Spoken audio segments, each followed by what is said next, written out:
अब बात आपसे की सेहत से जुड़ी हुई है। देश के कई राज्यों में नकली दवा बेची जा रही है, करोड़ों की दवाओं का कारोबार किया जा रहा है, इलाज के नाम पर खुलेआम मौत बांटी जा रही है और ये गिरोह कई साल से खुलेआम ये कारोबार कर रहा है। लेकिन खुलासा अब जाकर हुआ है जो आपकी रोंगटे खड़ी कर देगा कि जो दवा आप ठीक होने के लिए लाए हैं कहीं वही आपकी जान न ले ले। रिपोर्ट देखिए।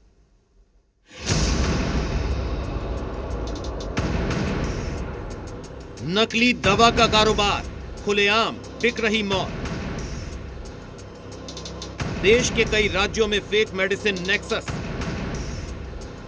दिल्ली पुलिस की क्राइम ब्रांच और एंटी नारकोटिक्स टास्क फोर्स ने एक बेहद खतरनाक फेक ड्रग सिंडिकेट का भंडाफोड़ किया है, जिसमें बड़े स्तर पर नकली दवाओं का कारोबार किया जा रहा था।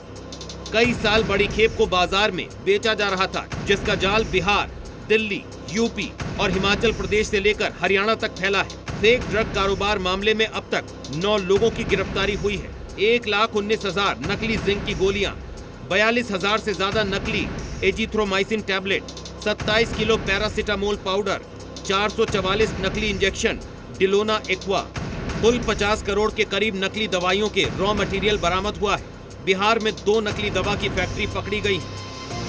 हुआ है बेहद ऑर्गेनाइज तरीके से होलसेल में इन दवाइयों को सप्लाई किया जाता है और इस पूरे मामले में पहली गिरफ्तारी दिल्ली के होलसेल मार्केट चांदनी चौक से हुई। उसके बाद पुलिस एक एक करके इस रैकेट तक पहुंची और 9 लोगों को गिरफ्तार किया। पुलिस का कहना है कि इस मामले में कई ऐसे रिटेलर भी हैं जो इनसे दवाइयां खरीदते थे। अब उनकी गिरफ्तारी के लिए लगातार छापेमारी भी की जा रही है। शुरुआती जांच में रोंगटे खड़े कर देने वाले खुलासे हुए हैं।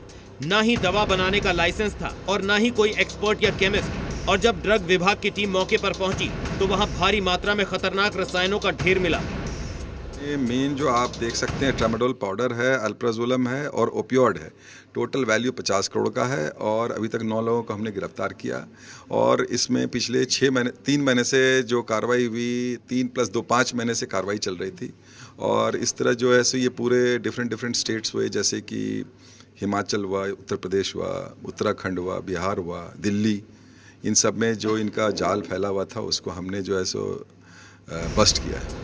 जो दवाएं पकड़ी गई हैं उनमें से कुछ का इस्तेमाल हेरोइन के विकल्प के तौर पर किया जा रहा था। इस पूरे नेटवर्क में कच्चा माल जुटाने से लेकर दवा बनाना और सप्लाई तक सब कुछ अवैध तरीके से किया जा रहा था। दिल्ली से राजू रात की रिपोर्ट, जी मीडिया। फिलहाल रुकते हैं छोटे से ब्रेक के लिए।